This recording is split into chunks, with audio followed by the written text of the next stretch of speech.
इत्तला अभी तक मौसूल नहीं हुई। अब बढ़ते हैं जी आगे, जरा बात करते हैं एक बड़ी खबर की और बात करते हैं उन 5 सालों के जो बीते 5 साल है और छठे साल का आगाज हो गया है और जम्मू कश्मीर में मरकजी हुकूमत यानी बराह रास्त सेंट्रल गवर्नमेंट के या प्रेसिडेंशियल रूल के 5 साल मुकम्मल हो गए हैं और 5 साल बिना अवामी हुकूमत के जम्मू कश्मीर के कल रात देर गए मुकम्मल हुए हैं और आज से छठे साल का आगाज हो गया है। याद रखिएगा कि साबिका इंतखाबात 2014 में हुए थे, लास्ट असेंबली इलेक्शन जब हुए थे तो अर्थवाइज स्टेट जो हमारी थी जिसमें लद्दाख भी था तो 2014 में वो हुए थे और 5 अगस्त 2019 के फैसले ने रियासत को 2 हिस्सों में तकसीम किया, 2 यूनियन टेरिटरियां बनी, लेकिन आखिरी खातून वजीर आला महबूबा मुफ्ती ने 19 जून सन 2018 को इस्तीफा दे दिया था और इस तरीके से 19 जून सन 2023 को आपके 5 साल मुकम्मल होते हैं और छठे साल का आगाज हो गया है।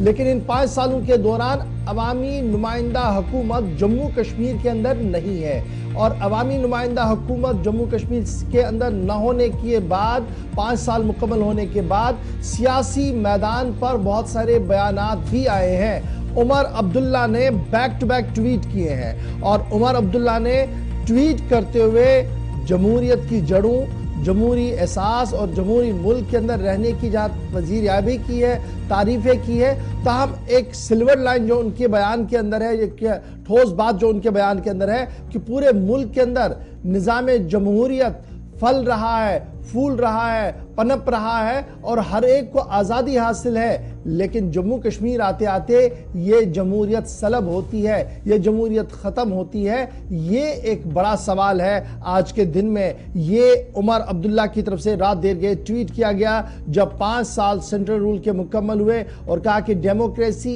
Ends where J&K begins. ये अल्फाज ऊपर बड़ी चीज़ें उन्होंने लिखी हैं जमहूरियत के हवाले से, लेकिन ये जो छोटा सा जुमला है कि democracy ends where J&K begins, ये उमर का ट्वीट आया है। याद रखिएगा महबूबा मुफ्ती ने 19 जून सन 2018 को इस्तीफा दिया था और भारतीय जनता पार्टी लेड कोalition गिर गई थी और उसके फौरन बाद गवर्नर रूल नाफिज हुआ था।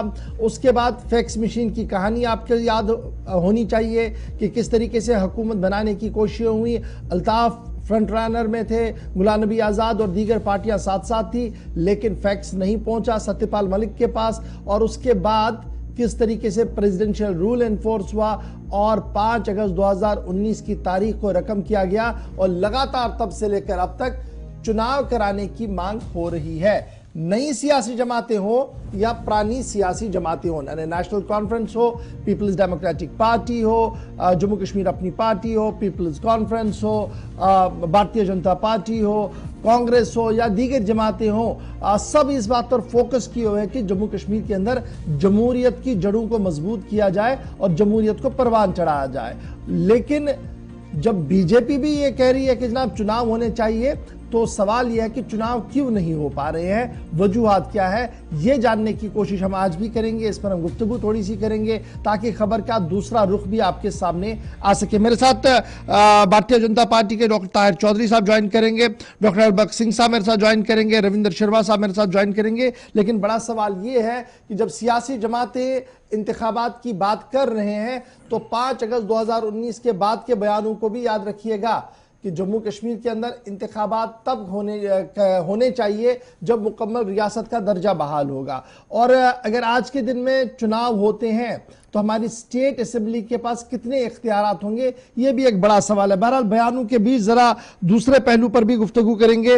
डॉक्टर ताहिर चौधरी साहब हमारे साथ ज्वाइन कर चुके हैं। कुल मिलाकर आप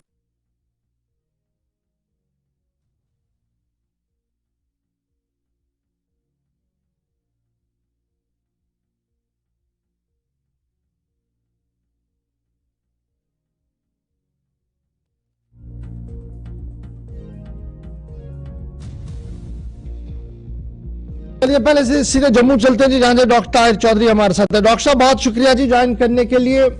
5 साल मुकम्मल और छठे साल का आगाज, लेकिन अवामी जमहूरी हुकूमत मुल्क के अंदर हर रियासत के अंदर, मुल्क के अंदर हर स्टेट के अंदर, लेकिन जब जम्मू कश्मीर की बारी आती है तो यहां पर कुछ अलग ही नजारा है।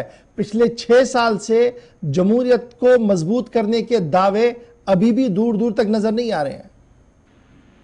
नहीं, वो सब ऐसी बात नहीं है। जो पिछले 5 साल की आप बात करते हो और 370 और 35 से जाने के बाद जम्मू कश्मीर में बहुत सारी चेंजेस आई, और स्पेशली कश्मीर की अगर बात करें तो उस टाइम के हालात कश्मीर में बहुत अलग थे। और कोविड का हालात टाइम आना, वो सिस्टम आना, सरकार की तरफ से जम्मू कश्मीर के लिए जिस तरह से सेंट्रल हाई कमांड काम कर रही है, और मुझे लगता है कि 70 साल के बाद इस तरह से काम किया गया।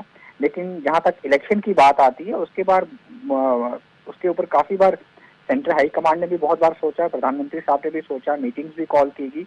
और मुझे लगता है कि इलेक्शन कमीशन ऑफ इंडिया जैसे अब टाइम आहिस्ता आहिस्ता बदल रहा है, बहुत लंबा गैप आ चुका है, वो सभी रीजनल पार्टीज और बाकी जो नेशनल पॉलिटिकल पार्टीज हैं, जो यहाँ के जो लीडर्स हैं, वो सभी चाहते हैं कि इलेक्शन हो, क्योंकि आवाम की चुनी हुई सरकार आनी चाहिए।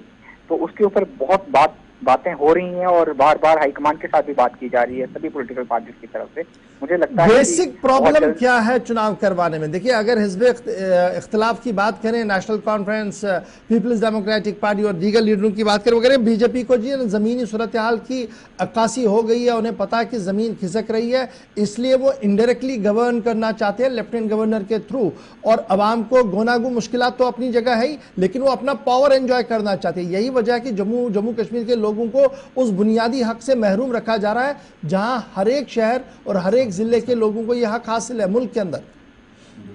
नहीं, वो सब अगर हकीकत में देखा जाए तो ये जो लोग हमारे पे इल्जाम लगा रहे हैं, इन इल्जामों की कोई बुनियाद नहीं है। जमीनी सतह पे ये लोग अपना वजूद खो चुके हैं। मैं आपको अंदर की बात बताऊं, क्योंकि आज की डेट में नेशनल कॉन्फ्रेंस हो, पीडीपी हो, चाहे और कोई वहाँ के रीजनल लीडर्स हों या दूसरी पार्टी के लोग हों, वो समझते हैं कि भारतीय जनता पार्टी का एक जो फैलाव है घाटी के अंदर, वैली के अंदर किस तरह बड़ा है।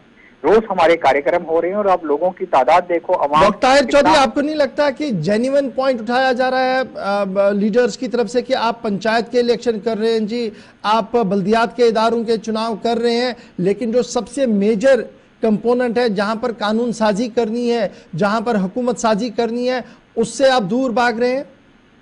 नहीं, हम लोग बिल्कुल दूर नहीं भाग रहे। हम कश्मीर के अंदर हैं, अवाम के बीच में हैं, पब्लिक के बीच में। हमारे प्रेसिडेंट साहब, चाहे लाल चौक हो, चाहे अनंतनाग हो, चाहे कश्मीर का कोई और डिस्ट्रिक्ट हो, आप देखिए रविंदर रैना साहब आपको हर जगह अवाम के बीच में दिखेंगे। और अवाम को देखिए रविंदर रैना साहब के साथ कितनी हमदर्दी और कितना लगाव है, साथ भागते हैं, कितने किलोमीटर साथ चलते हैं। वो चीज नहीं है। ये चीज देख के रीजनल पार्टीज की हाई कमांड्स, उनके लीडर्स परेशान हैं। पहली बार कश्मीर के अंदर इस तरह से कोई सियासी पार्टी है जो अवाम के बीच में रहती है, वो भारतीय जनता पार्टी तो है। चुनाव कराने में क्या प्रॉब्लम है? देखिए, चुनाव इलेक्शन कमीशन ऑफ इंडिया ने अपना डिसीजन देना है। मुझे लगता है वो टाइम बहुत जल्द आने वाला है, और वो टाइम आएगा जब इलेक्शन भी होगी, सबको एहसास हो जाएगा कौन कहाँ पे खड़ा है। जहां तक भारतीय जनता पार्टी की बात आती है, आपको नहीं लगता है बहुत वक्त हो गया, 6ठे साल में हम आ रहे हैं और सबसे लॉन्गेस्ट पीरियड है, और लोग गोनागू मुश्किलात से दो चार है, एडमिनिस्ट्रेशन के हाथों को जितना मजबूत होना था वो हो गए हैं। अब जरा एहतिसाब का वक्त आ गया, उनसे पूछा जाए कि 6 सालों में आपने किया क्या है, और एक इलेक्टेड गवर्नमेंट हो। देखिए, जहाँ तक वहाँ सब एडमिनिस्ट्रेशन की बात आती है और एलजी साहब की बात आती है, ये सारी चीजें सेंट्रल हाई कमांड के कंट्रोल में है। एलजी साहब, उनकी एडमिनिस्ट्रेशन। जहाँ तक डेवलपमेंट की बात की जाए तो जम्मू कश्मीर के अंदर डे नाइट काम चल रहे हैं। हाल ही में मैं कल ही बनाल से वापस आया हूँ। जिस तरह से डेवलपमेंट जिस पेस से चल रही है वहाँ पे, मुझे लगता है आने वाले साल के बाद तो श्रीनगर जाना ऐसा होगा कि आप बड़े माजरत के साथ बिजली का बहरान जिस तरीके से बढ़ रहा है ना, एडमिनिस्ट्रेटिव पार्ट पर कोई बात करने के लिए तैयार नहीं है। खाने के लाले पड़े हैं, आपके स्टोर्स खाली पड़े हैं, लेकिन एडमिनिस्ट्रेटिव पार्ट पर कोई जवाब देने के लिए नहीं, और आप कसीदागोई कर रहे हैं स्टेट गवर्नमेंट की। नहीं, देखिए गौहर साहब, एलजी साहब का जो काम करने का तरीका है, बहुत हटके काम कर रहे हैं, और जम्मू कश्मीर में हटके काम में भी तो बता रहा हूँ, हटके ही काम हो रहे हैं। बिजली का बहरान आपके जम्मू में भी है, कश्मीर में भी है। खाने के लाले पड़ रहे हैं, स्टोर्स आपने खा लिए। 3 महीने पहले आपने वो साइन करवा के लिए लोगों से, और आज तक चावल नहीं बांटा आपने। कमाल की बात है। आप कह रहे हैं all is well, how all is well? देखिए, खाने की जो आप बात कर रहे हो, ऐसी कोई इश्यूज नहीं है गौर साहब। मैं आपको जमीनी सतह की बात बता रहा हूँ, सारी चीजें प्रॉपर ढंग से चल रही हैं। फिर भी बहुत बड़ी स्टेट है, बहुत सारे इश्यूज रहते हैं।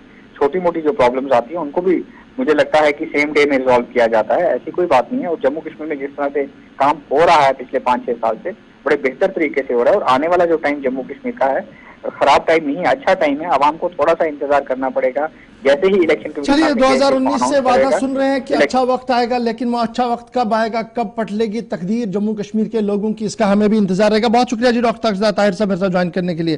डॉक्टर हरबख्श सिंह साहब, रविंदर शर्मा साहब मेरे साथ ज्वाइन कर चुके। डॉक्टर साहब बहुत शुक्रिया जी हरबख्श सिंह साहब ज्वाइन करने के लिए। चुनाव की बातें हो रही है जी, छठा साल चल रहा है, बहुत जल्द इलेक्शन बिगुल बजेगा और इस बीच पार्टियां भी गियर अप हो रही हैं, चाहे वो बल्दियात के लिए हो या स्टेट के लिए, जब भी चुनाव हो। किस तरीके से इन 6 सालों को हम देखें, 5 सालों को देखें, छठे साल का आगाज हो गया है, और क्या आपको कहीं पर नजर आ रहा है कि इस साल के अंत में या अगले साल के कहीं पर चुनाव जम्मू कश्मीर के लिए?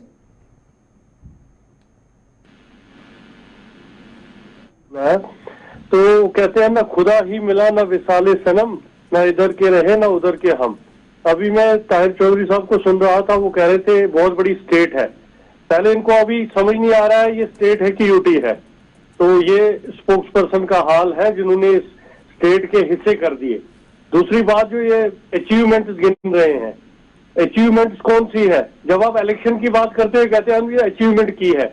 सबसे बदकिस्मती वाली बात है 9 साल जो इन्होंने मनाए, तो वो कहते हैं जी जब हम कहते हैं कुछ काम नहीं हो रहा है, कहते हैं ये जी एलजी एडमिनिस्ट्रेशन कर रही है। जब अचीवमेंट्स की बात आती है तो कहते हैं रविंद्र रैना जी एम्स में जाते हैं, कहते हैं जी हमारी कंट्रीब्यूशन है, जम्मू और श्रीनगर के एम्स में 9 साल मनाते हैं। किस खाते में? आप मुझे बोलिए। अगर एलजी एडमिनिस्ट्रेशन है तो पॉलिटिकल लीडर का क्या रोल है, आप मुझे बताइए। दूसरी बात, जो आपने बिजली के बहरान की बात की, शर्म इनको आती नहीं है। ये बेशर्म लोग हैं, कहते हैं लोग हमारे साथ हैं, पैसे दे के लोगों को लाते हो, बिहारी तक लोग रैलियों में होते हैं। आप देखिए खाने का, परसों जो इनका एक इवेंट था, खाने पे कितनी लड़ाई हुई। तो ये कम से कम शर्म करें कम से कम। और जो लोगों के इस वक्त तकलीफें हैं, जो लोगों के साथ इस वक्त हो रहा है, गर्मी में आप देख लो जम्मू में क्या हाल है, कश्मीर में क्या हाल है, बिजली पूछने वाला कोई नहीं है। और जब इनके हम बोलते हैं पूछने वाला कोई, ये कहते हैं जी एलजी के हाथ में है। जब कहते हैं कि कोई अचीवमेंट हुई है जी, एम्स बनाया है जी, एम्स किसने बनाया? आप पहले देखिए किसने बनाया वो एम्स। वो हमारे वक्त में हुए।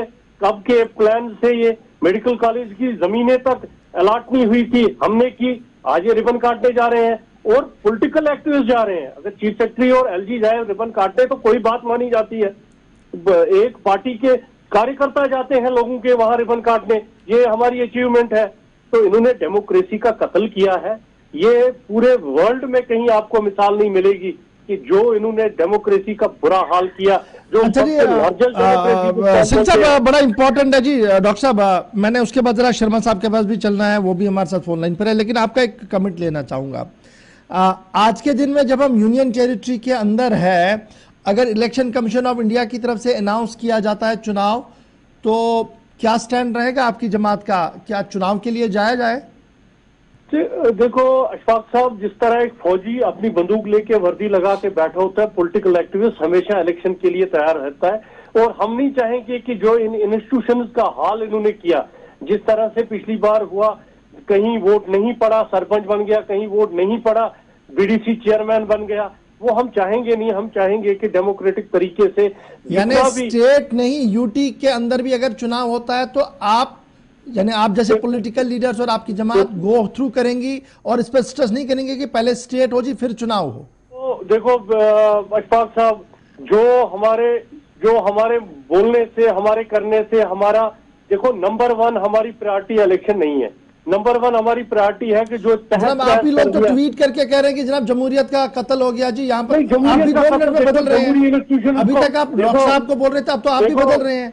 अभी तो आप करेंगे जनाब इस तरीके की बदतरीन मिसाल कहीं मिलेगी नहीं, 6 साल से हमारे पास नहीं है। अब आप कह रहे हैं हमारी प्रायोरिटी नहीं है चुनाव लड़ना। अशफाक साहब जो इस वक्त हाल कर चुके हैं चीजों का, जिस हिसाब से ये गार्डियन बन चुके हैं हर चीज का, हम चाहते हैं कि लोग कहीं ना कहीं जो लोग अकोमोडेट होंगे पॉलिटिकल लेवल पे, जो कहीं वोट पॉलिटिक्स से कहीं पे कुछ होगा, जो हमें अभी भी कोई उम्मीद नहीं है इनसे कि ये करेंगे। ये तो कहते हैं ये सारा, यानी जो बड़ा स्लोगन आया था 2019 में कि जनाब पहले स्टेट रेस्टोर हो उसके बाद चुनाव हो, इसमें तरमीम हो सकती है और आगे बढ़ा जा सकता है। सर एज ए पीडीपी हमारा स्टेट रेस्टोर का कभी नहीं आया था। हम 370 की रेवोकेशन जो हुआ था उसकी बहाली की डिमांड करते हैं। हमारी तरफ से आपने कभी स्टेट रेस्टोर करने का कभी बयान नहीं देखा होगा, ना हमने कभी डिमांड की कि इलेक्शन करो। बट हम कहते हैं कि हम एज ए पॉलिटिकल पार्टी हमेशा हर चीज के लिए तैयार है, क्योंकि पॉलिटिकल एक्टिविस्ट का काम होता है कि लोगों की मिजरीज को कम से कम कहीं ना कहीं कम किया जाए। यही तो हम आपसे पूछ रहे हैं कि जब आप 370-35 की रेस्टोरेशन की बात करते हैं, that means revocation of order, वो जो रिऑर्गेनाइजेशन एक्ट है उसको खत्म करिए, दोबारा से स्टेट बनाए। यही तो हम पूछ रहे हैं कि क्या आप चुनाव के अंदर लड़ना चाहते हैं, उसके बाहर लड़ना चाहते हैं? छोटा सा सवाल ही आपसे। वो एक पार्ट है, लेकिन पॉलिटिकल मेजर पार्ट है जनाब आज की पॉलिटिक्स का। हम कोई ब्रेक थ्रू इनको नहीं देना चाहते कि ये आके किसी न किसी और तरीके से हमारे सर पे आके बैठे, वो हम करने नहीं देंगे। चलिए, बहुत शुक्रिया जी डॉक्टर साहब ज्वाइन करने के लिए। लोग खुद फैसला कर रहे हैं जी, आप सुन रहे हैं जी किस तरीके के बयान आते हैं, लेकिन जरा कांग्रेस का भी व्यू पॉइंट लेते हैं जी फटाफट से इस पर। रविंद्र शर्मा साहब बहुत शुक्रिया जी। धन्यवाद। 2019 से पहले 2014 में आखिरी चुनाव हुए और उसके बाद सरकार गई, तब से लेकर इंतजार था कि चुनाव होंगे, एक लंबा प्रोसेस चला। और उमर का मानना है, मैं ट्वीट लगातार उमर का इसलिए दिखा रहा हूं क्योंकि ये बहुत बड़ा ट्वीट है, इसमें जमहूरियत की जड़ें, कल्चर, डेमोक्रेटिक इंस्टीट्यूशंस और सब चीजें कही गई हैं, लेकिन एंड में कहा गया कि जनाब जब जम्मू कश्मीर आता है तो जमहूरियत खत्म हो जाती है। तो क्या वाकईतन आपको भी लग रहा है कि जम्मू कश्मीर आते आते जमहूरियत खत्म होती है? देखिए, ये फैक्ट है कि हिंदुस्तान की पहचान दुनिया में largest democracy of the world कराते हैं, मदर ऑफ डेमोक्रेसी। जो बातें उमर साहब ने कही, तुम्हें कही, हर संजीदा आदमी यही कहेगा कि आप दावे करते हैं और हिंदुस्तान एक सक्सेसफुल डेमोक्रेसी रही है, लेकिन जम्मू कश्मीर आते आते वो सारे दावे खोखले हो जाते हैं। आप G20 करते हैं, आप सारे चुनाव करते हैं, आप रोज दावे करते हैं, कितने परसेंट मिलिटेंसी इंसिडेंट कम हुए, हालात बहुत बेहतर है, चाहे सिलेक्टिव किलिंग भी चलती रही, टारगेटेड किलिंग भी चलती रही, कश्मीरी पंडित और मुलाजिम जम्मू के जो गए थे वो वापस आ गए 5,500। उन तमाम चीजों के बाद सरकार के दावे आंकड़े ये कहते हैं कि वो कहते हैं हालात बेहतर हैं, लेकिन जब चुनाव की बात आती है तो खामोशी हो जाती है। फिर वो इलेक्शन कमीशन के कोर्ट में डाल दिया जाता है बात कि इलेक्शन कमीशन जो है पता नहीं उनको क्या दुश्मनी है जम्मू कश्मीर के साथ, ऐसा कहा जाता है। ये कैसे पॉसिबल है कि इलेक्शन कमीशन चुनाव का फैसला नहीं कर रहा? इलेक्शन कमीशन सारे देश में समय पे चुनाव कराता है और यहाँ पे जम्मू कश्मीर में कहा जाता है, ब्लेम किया जाता है इलेक्शन कमीशन को, ये इलेक्शन कमीशन के साथ ही जाती है। हम समझते हैं कि कोई इंस्टीट्यूशन जो है वो एक दूसरे से सेपरेट होकर फैसला नहीं लेता, खास करके जहाँ पे टेररिज्म हो, प्रॉक्सी वार हो, किलिंग चलती हो, आर्मी पे हमले चलते हो। इस हालात में सिर्फ इलेक्शन कमीशन समझने वाले समझते हैं। हम सारे लोग इलेक्शन कमीशन के पास भी गए और कहा कि भाई अब आपने डिलिमिटेशन भी जैसा करना था कर लिया, हमको मंजूर हो ना हो, लेकिन एक तरफा सारी चीजें हो गई, वोटर लिस्टों के रिवीजन भी, स्पेशल और समरी रिवीजन से उम्मीद जगी कि हिमाचल के साथ हो रहा है जनाब तो इसलिए चुनाव होना ही होना है, लेकिन सब धोखे थे, सब झांसे थे। और जो जो ये बयान आते हैं बीजेपी घबरा जाती है कि इनकी जमीन खिसकेगी। अब तो हमें स्ट्रेटजी बदलनी पड़ेगी और उनको कहना पड़ेगा कि यहाँ सरकार बीजेपी ही बनाएगी, 50 पार हो जाएंगे, चाहे ये 5 पार भी ना हो, तब शायद चुनाव की सोचेंगे। इसलिए अब भी गृह मंत्री जी 23 तारीख को आ रहे हैं, हम चाहेंगे वो कहें कि चुनाव होंगे, क्यों नहीं होंगे, लेकिन फिर बहुत शुक्रिया जी शर्मा साहब ज्वाइन करने के लिए। चुनाव होंगे जी, ये तो on the floor of the house भी कमिटमेंट हुई है। और फिर इलेक्शन कमीशन ऑफ इंडिया से जब ऑल पार्टीज डेलीगेशन मिला था तो कहा गया था कि चुनाव होंगे, और उसके बाद एक ब्रीफिंग में भी उन्होंने कहा कि जम्मू कश्मीर के अंदर एक खिला है, उस खिला को पूरा करना होगा। लेकिन आज 6ठे साल का आगाज हो गया जब जम्मू कश्मीर के अंदर अवामी नुमाइंदा हुकूमत नहीं है। LG एडमिनिस्ट्रेशन के अंदर लोग, यानी जो ऑफिशियल स्पोक्सपर्सन है और दीगर लोग हैं, वो लगातार कह रहे हैं कि जमहूरियत की जड़ें मजबूत है, क्योंकि बल्दियात के इंतखाबात हो गए हैं, म्यूनसिपलिटी के इंतखाबात होंगे और 9,000 से ज्यादा लोग इलेक्टेड है।